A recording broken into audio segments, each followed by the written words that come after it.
Thank you for watching this advisory group webinar. Today, we have a presentation that is vital to each family, legacy planning. In this workshop, we'll take a look at some general estate planning concepts and strategies. While there's no such thing as a one-size-fits-all estate plan, this overview will assist you in thinking about your own planning needs and may help you in determining whether you might benefit from working with a financial planning professional. Let's first provide you with some introductions. My name is Chris Lee, and I am the Vice President of the Advisory Group. My business partner, Brent Beverly, the President of the Advisory Group, will be working with me during this session. Also joining us today is Manny, a wealth advisor with the Advisory Group. The three of us are the lead advisors for the Advisory Group, and all three of us are certified financial planner practitioners. It is our tag team that makes the Advisory Group shine. If you have not yet met all the tag team members, please be sure to come by the office and visit. We realize that you're busy in your life and have a lot of important and urgent things going on in your life. I'm going to ask that you not multitask while we're going through this workshop. We have so much to cover, and you'll hear things one time. It is true you could pause and rewind, but it's better to focus and hear them the first time. If you're doing something else, you will miss that one important thing that may save you a great deal of trouble or help you do things that can make a major difference in your life. So please turn off the phones, iPods, close the door, and let's focus together on what we're going to cover. You should have received a handout which includes copies of the slides and a place to take notes as you go through. If you have not received this, please contact the Advisory Group office to receive this. It's highly recommended for this session. What is an estate plan? Simply put, it's a map of how you want your personal and financial affairs to be handled in the case of your incapacity or death, and the subsequent implementation of the strategies that will fulfill those objectives. An estate plan requires both a legal estate plan and what we call your legacy plan, which covers those decisions not covered in the legal documents. Each person needs to execute their own legacy plan. Often, our wishes are different from our spouses, and we can't rely on them acting based on our personal wishes unless our wishes are clearly documented. We want you sleeping well at night knowing that your directives will be followed in a legal capacity. Who needs an estate plan? Short answer is you do. All adults need an estate plan. I will add also anyone whom you will be handling their estate, like your parents or siblings. We will talk about the estate as if it's your estate, but think how you might handle these same items for estates that come to you to be handled. You may think that estate planning is just for the wealthy, but it's not. In fact, an estate plan may actually be more important if you have a smaller estate, because your final expenses will be have a much greater impact on your estate, and there's a much greater possibility that your loved ones could suffer from a lack of financial resources. The fact is, without an estate plan, you can't control what happens to your property if you die or become incapacitated. And regardless of the size of your estate, these matters that we'll be discussing today apply to everyone. I want to add, if you have children and don't have a legal structure to protect them, shame on you. Generally, people create estate plans because they want control. They also want to make sure that their wishes are clear in order to avoid family disputes. In addition, they care about preserving their property for their loved ones and want to make sure that their loved ones are properly provided for. All of us make plans that are based on the possibility that a specific event may occur. Many of us carry more than the minimum required amount of auto insurance because we recognize the possibility that financial loss could result from an accident. Since it is 100% certain that each of us is going to die at some point, you might think that everyone would have an estate plan. The fact is, though, that's not the case. Why not? Because we always figure we will have time later to do it, right? We're busy living for now. Why do the depressing work of organizing for when we die? Aren't we going to live forever? You know that's not the case. We never know when we will die, which means that we need to plan now to make sure that our family and heirs are taken care of should something happen to us unexpectedly. Brent likes to use the term, if a plane falls on you. Many people think this is a 9/11 reference, with the planes crashing into the Twin Towers in New York. Actually, this started way before that. In 1986, two planes collided over the California city of Cerritos. One of them fell on a home, killing a homeowner in his own bed. How can you be safer than being in your own bed?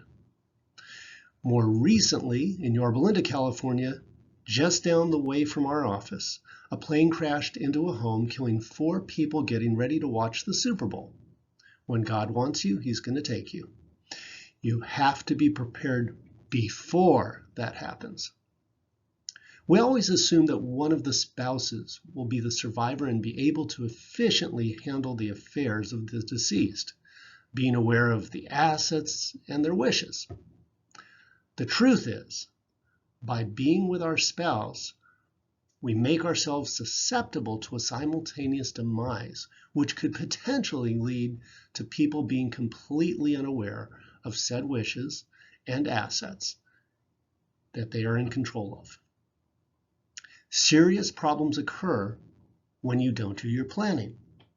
Your assets may go adrift and end up with someone you did not expect, or may just go away. You probably have specific ideas on where you want things to go and how you would like things to happen. If you don't have those wishes laid out in advance, they sure can't ask you after you're gone. Dying without a plan that everyone understands can cause confusion and hostility. By being clear in advance, your wishes have a better chance of being met. Your heirs will have a better chance of following what your wishes are without discord among the family and friends. Here in California, the state has a default plan for you if you don't create your own planning. California's wishes are likely not yours. Further, you get to pay for legal services to implement California's wishes. If you have ever suffered through a California court process, you know they can be agonizingly slow. Who wants to do that or put friends or family through that painful process? I'm sorry. If that's your plan, I think you'll agree you need to rethink what you're doing. We're going to separate estate planning into 2 parts. The first part is the legal part of estate planning. The basic documents that everyone needs are wills, durable powers of attorney for asset management, advanced healthcare directives, and the HIPAA release form. Many times, a living trust will help solve concerns you may have. Having these documents in place is vital to the success of your estate plan. We can help you organize your thoughts on these items and help you prepare for the attorney to save both you and the attorney time. Also, please keep in mind that these documents must be reviewed periodically in case circumstances change or selected parties are no longer able to perform duties. We recommend you review these documents no less than every 5 years. These documents form the core of your estate planning, but this is not all that you need. And to discuss legacy planning, allow me to introduce Mr. Chinche. Thank you, Chris. Many people stop once they get their legal documents completed. But wait, there's more. There are a lot of things that are not covered by the legal documents that are vitally important to your heirs. We have been in business for more than 30 years helping people with their financial situations. So as you can imagine, we have had some of our clients or their families pass away during the time. Do you think we might have learned a few things about how to make the process easier? Of course we have. Now here are some of the things that we are going to focus on today. Personal messages, points of contact, property, investments, and any other assets, obligations, which include taking care of pets, locations, where things are, access and passwords, funeral plans, and final wishes. And this is what we call legacy planning. And it goes beyond the legal documents and is vitally important to the success of settling your estate. And as you can tell, there's a lot to cover, so let's get started. Now, the first item many of us wish we had from our parents or grandparents is some kind of final message. Now, this can really make a difference to people. Have you ever noticed that as soldiers go into battle, they always write a final letter to be sent in the event of their death? Don't you think the people who receive those letters appreciate them? There are many reasons people want to communicate. It may be as simple as a thank you or advice to your children or grandchildren. You may want to provide additional guidance for those who are settling your estate. You may just have final wishes that you did not communicate previously. This needs to be prepared ahead of time, because by the time you know you need this, it is probably too late. And depending on how you want to get your message across, we can provide some thoughts on what to include and whether a letter or even a video may be more appropriate for your goal.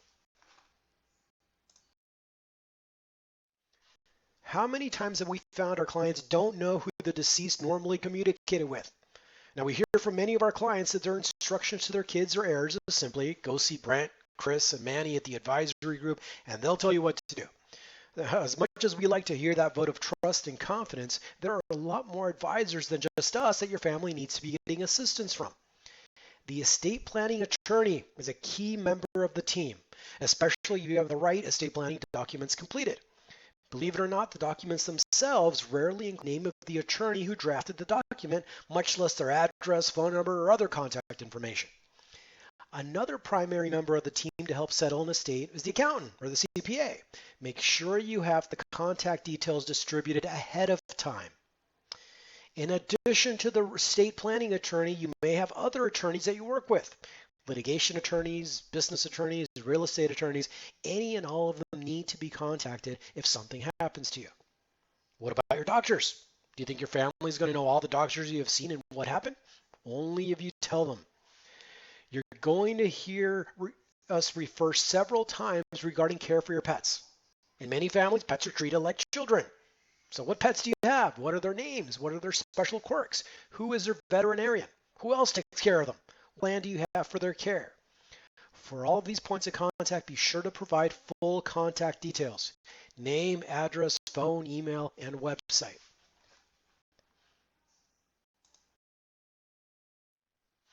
Now here is a tricky one. You obviously know to notify family and probably even know how to contact them. But what friends or neighbors should also be notified? How would someone find out their names, much less their contact information?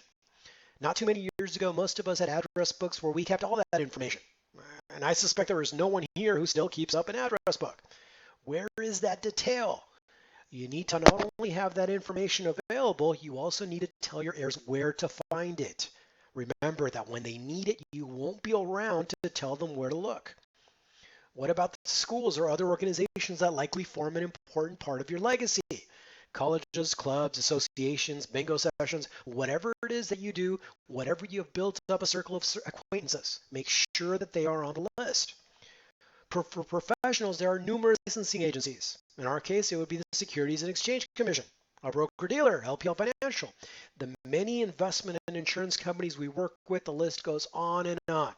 What about government agencies, Medicare, Social Security, the Internal Revenue Service, on and on and on.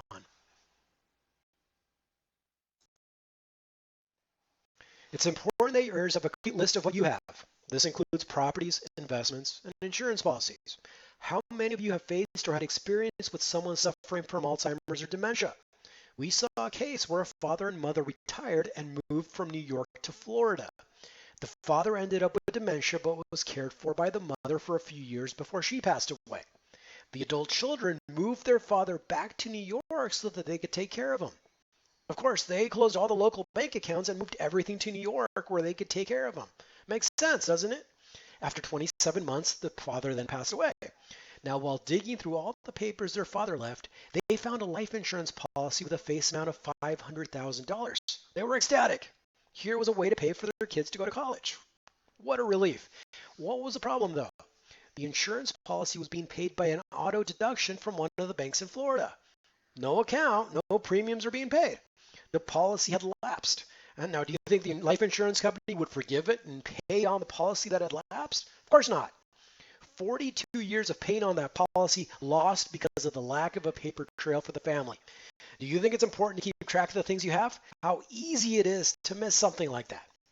Now, we use the program eMoney to build a picture of your assets and liabilities, including where they are held, how they are titled, and who the beneficiaries are. This is why it is so important to keep your eMoney planning information updated. When you list your assets and property, be sure to include money you owe others or that they owe you. If you participate in any business or partnerships, don't you think that would be of importance to your heirs? In today's world, we are finding a new area of concern, digital or online assets. Now, we know of one case where the person was receiving about $10,000 monthly revenue from her Instagram account, which was very popular. She passed away without telling anyone the password and without providing any vehicle for accessing her Instagram or her website. Poof, money gone. No recourse. Do not let this happen to you and your family. Be sure to provide not only the name, address, and account number for all of your holdings. Also include any partners or co-owners that you have and their contact information.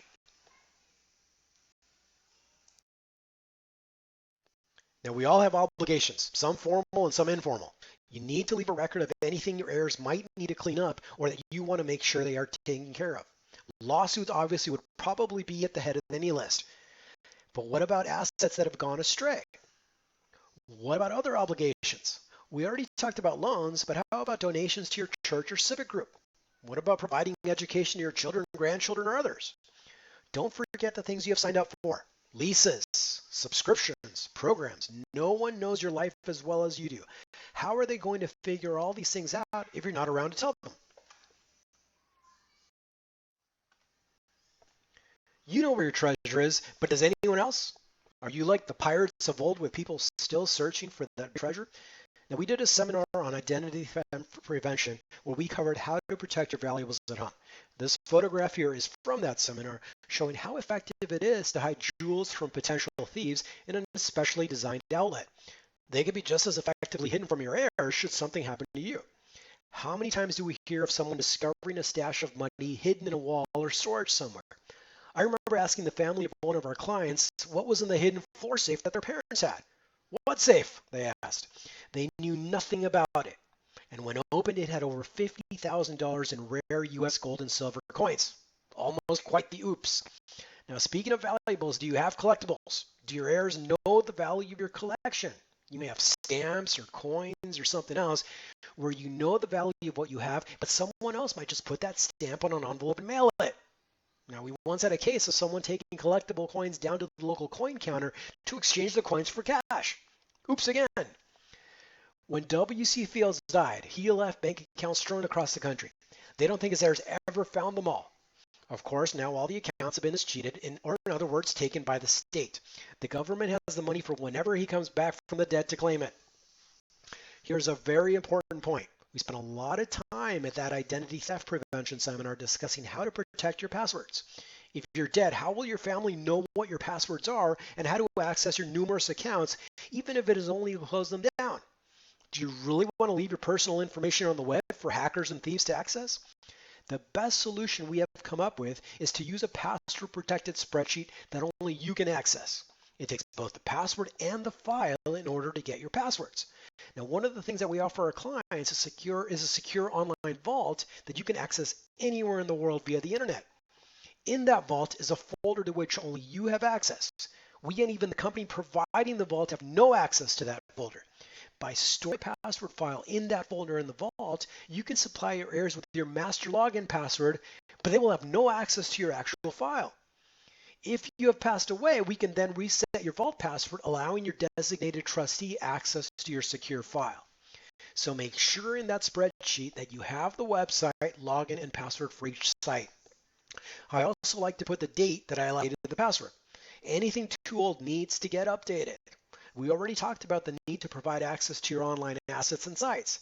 This is a good way to provide access to those as well. Now, we all think about making sure your family knows where to find your investments and valuables, but have you thought about where they will find your legal documents? We have heard many attorneys recommend putting your wills and trusts in a safe deposit box. Don't do it! What is the first thing the bank does when it learns that you have died? It seals your safe deposit box until it gets a court order to open it up. Without the documents, no one is fully sure who needs to take charge and run the estate. Now, we recommend that you not only put the documents in an accessible place, but send a copy of the front of the document to all trustees and executors with the location and the original written on it. That way, they will know that they are responsible if something happened to you and know where to find the documents with their instructions. You don't have to give them the complete documents if you don't want to. That may be too much knowledge that you don't want to share, but they do need to know how to get the document if you are no longer available to them. There are numerous other important documents that your family needs to know where you keep them. Over the last 30 years, I cannot tell you how many times I heard responsible children and other executors tell us, we just pulled out all the drawers and piled everything into a big pile in the middle of the room and started going through it page by page. It was the only way we could find anything. There has to be a better way. Help your family. Tell them in advance where things are. Now, here are many of the important documents your family will need if you are not there. We talked about the legal documents, the estate planning documents, automobile or other vehicle titles, marriage license, divorce decrees, adoption papers, citizenship papers, military records, DD Form 214, and other government benefits, contracts and agreements, birth certificates, driver's licenses, social security cards, passports, Medicare cards, financial files, tax returns, insurance and annuity policies, stock certificates, pet trust documents, organ donation forms, frequent flyer mileage plans. It is quite a list, isn't it? Can you imagine trying to find all of that in a stranger's home?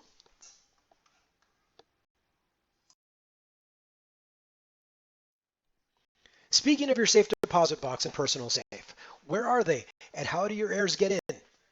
Now, for your safe deposit box, they need to know not only the name of the bank, but which branch the actual safe deposit box is in. They will need to know where the key is, and it is best if they are also on the list to access the box. Now, you may not want to give anyone the combination to your safe while they are alive, but tell them where to find the combination if you die. You may need to tell them where the safe is hidden. Many modern safes are buried in the floor or behind false walls. So while it helps to foil thieves, it can also foil family members trying to find where you left your important documents. Remember our earlier example of the floor safe that the family did not know even existed. A new area that many people do not think of is regarding their smartphones. Today, we all have so many numbers on our contact list. How can they find your different phone numbers? Many times, valuable photos or messages may be on your phones. How can your heirs access your information? There was a case a few years ago where even the FBI could not access the bad guy's iPhone. You need to leave that recorded someplace where your heirs can find it. One suggestion that we received from a client who has tested the system is to use the same access code for each phone within the family. This has several advantages. The first is what we're discussing here. Others know how to get into your phone and should something happen to you. But we also find that if you're driving or otherwise occupied and your family member needs to access your phone, it is easy for them to use your phone. Now, we spend a lot of time warning people to protect their data. This works with family too, even if you want them to be able to get to your valuable information. How can they access your home or work computers if you are no longer around to tell them how to do it? If you followed our suggestions, we have password protected your Wi-Fi sites at home. You need to share those passwords with your heirs or that equipment is just junk. Now, you probably have several that you can use. Sometimes valuable information comes to you from multiple sites. Make sure your heirs know how to get to them. Do they know different sites you have information and access so that they can clear that out? How about your social media sites? Facebook, LinkedIn. I can't begin to list all the social sites that people are using nowadays. Instagram and X, which is a new name for Twitter, on and on and on. How can someone else access your site and clear your information or notify the other people in your circle of friends? If you have a blog or other tool to communicate with the rest of the world, make sure your heirs have access. If nothing else, so that they can pull your personal identifying information off of those sites. Now, we talked earlier about the spreadsheet that we use to keep passwords. Remember, we recommended having the URL, the login, and the password for each site. This same spreadsheet can be a great resource for tracking these other items. Think of your protection as being binary. If someone has your password but can't access the file, your information is protected. At the same time, someone who might get access to your file but who does not have the password can't get to your information either. It takes having both to be able to access your private data. Give your trusted family the password and tell them where to find the file if you're not available, but just don't give them access. That is why we recommend using our private documents folder in our vault. Now, it seems pretty basic, but be sure to use strong passwords and change them regularly. Perhaps you should use one of the password generation programs.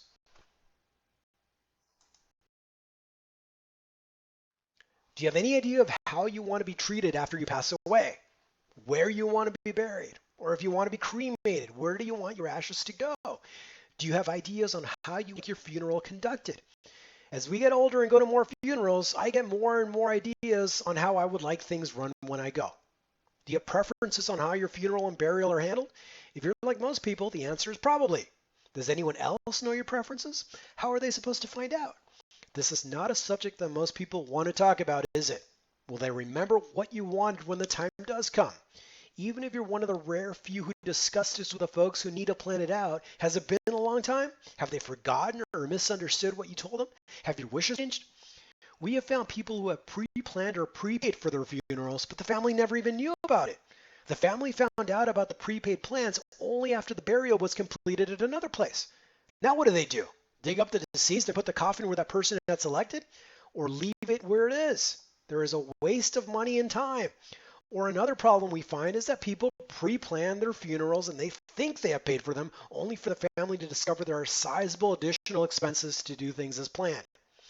People who meet certain conditions are eligible for military honors at their funeral or even burial in a national cemetery. It amazes me how many children do not know that their parents served honorably in the military. Providing military honors at a funeral is a mark of respect that we offer to our veterans who served.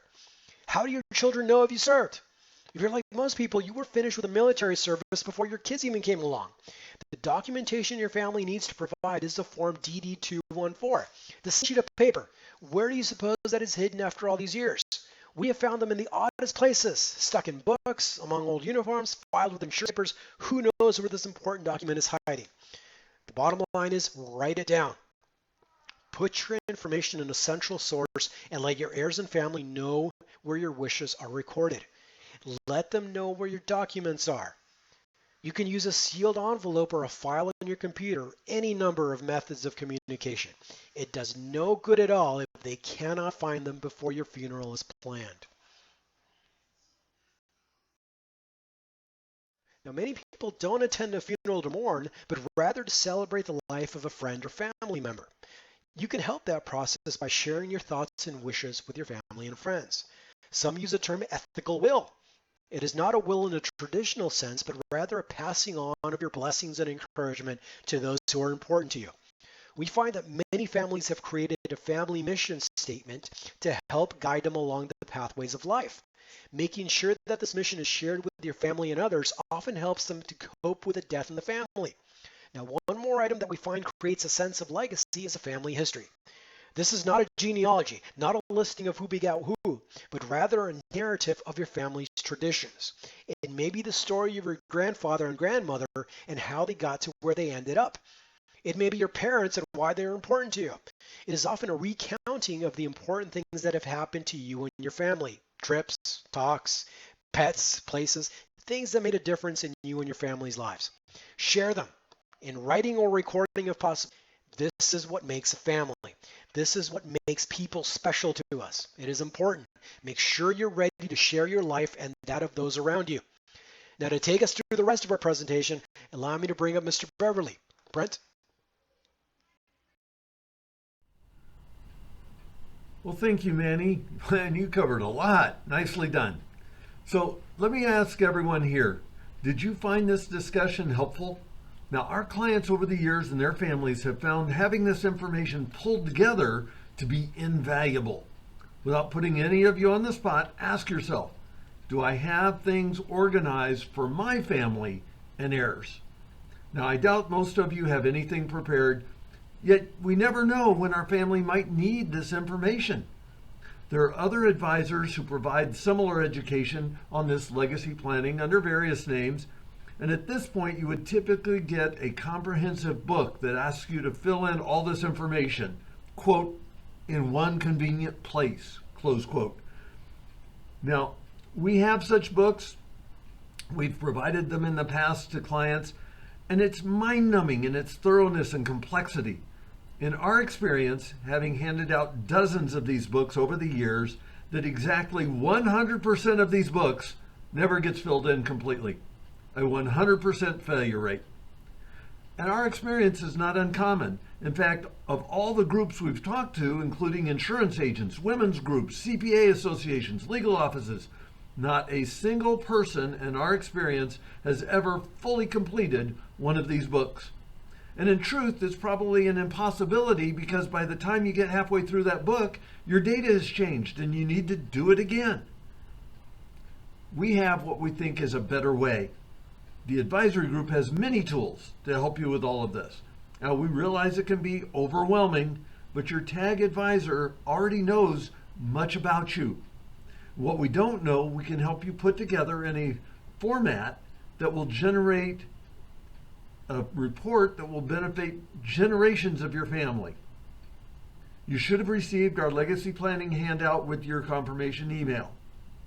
We're going to assist you by actively following up on this workshop. First, along with our key points summary, we'll be sending blank legacy planning worksheets out to each attendee. Now, much of the information that your family needs is included in that form with spaces where you can add your own details. By following through and completing your legacy planning worksheets, the advisory group will be able to meet with you and help you by actually producing your tag legacy planning document and your tag legacy planning financial report. If you have us doing your planning, we should already have most of your property, investments, insurances, family members, addresses, advisors, and much more. By starting with this data already in place for you and being updated constantly without your having to handle this updating yourself, you're going to be able to focus your efforts on the more important matters, the things that only you know. Now, most of these items don't change very often, allowing you to gradually get each of the items completed and get a full report. Now, we can help you complete all your information so that your heirs really do have a chance of finding the information that they need to help settle your estate quickly and properly. So the advisory group can help you by updating and tracking your assets and obligations, by recording and tracking your other goals as they change in the future, provide a centralized knowledge resource for families and heirs, as well as providing integration of the legal, accounting, and financial services to help settle your estate. So The advisory group can help you do this with daily updates to many of your investments. Our knowledge, as we've worked with you, hopefully for many years, your knowledge of your dreams and your goals. Knowledgeable and experienced advisors for you, your family, your other heirs. And for planner clients, regular updates of this legacy information.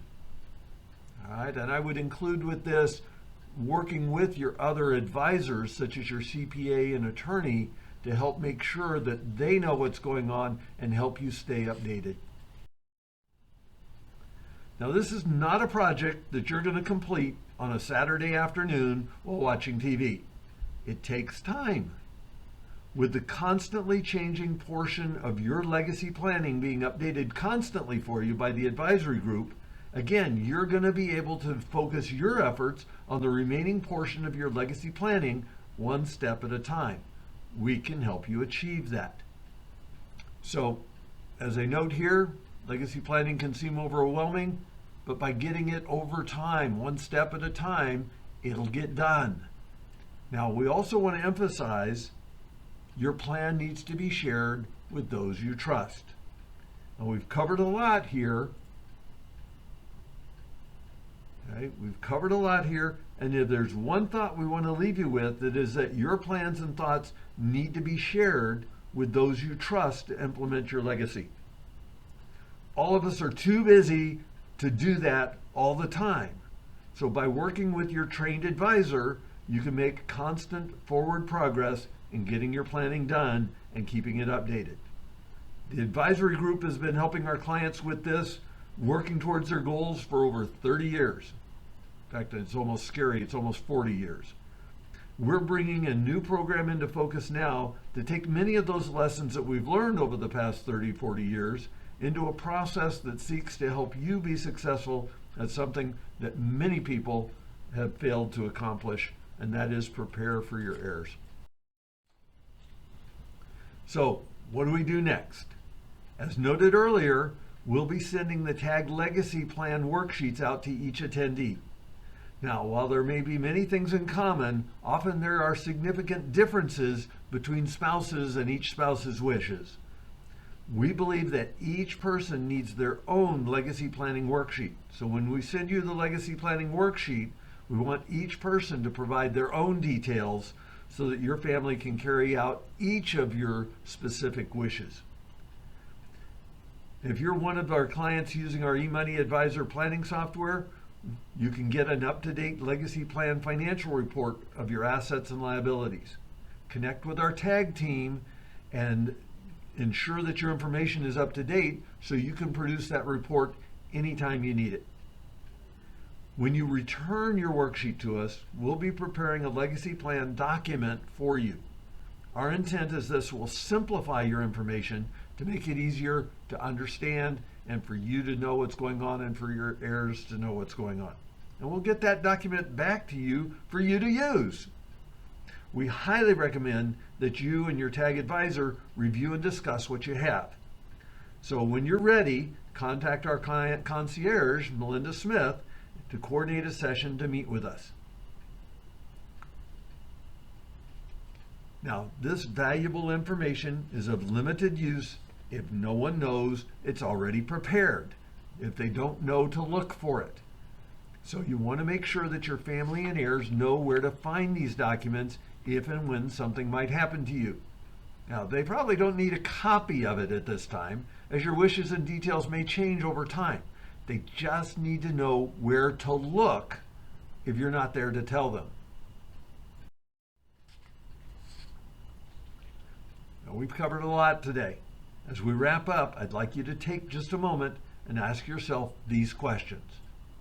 Have you implemented a legacy plan for your family? Does your overall estate plan reflect your current wishes and circumstances? Have you communicated your plan to key family members? Or at least where to find the documents if something were to happen to you? And what would occur if something happened to you today? Is it what you want to have happen, which is the more important part? And if the answer to any of these questions is not to your liking, there really is no time to waste. You need to address these issues right now. We never know when we're gonna go. So get started with the process as soon as possible. Talk with your advisor and see how we can help you pull your planning together. Now that concludes our presentation. Obviously, we have some disclosures we'd like to share with you. I want to thank you for attending and joining me on this, joining us on this session. If you need any information, if you want to follow up with us, please reach out to us. Here's how to do that. Have a great 2023. We look forward to helping you in the future.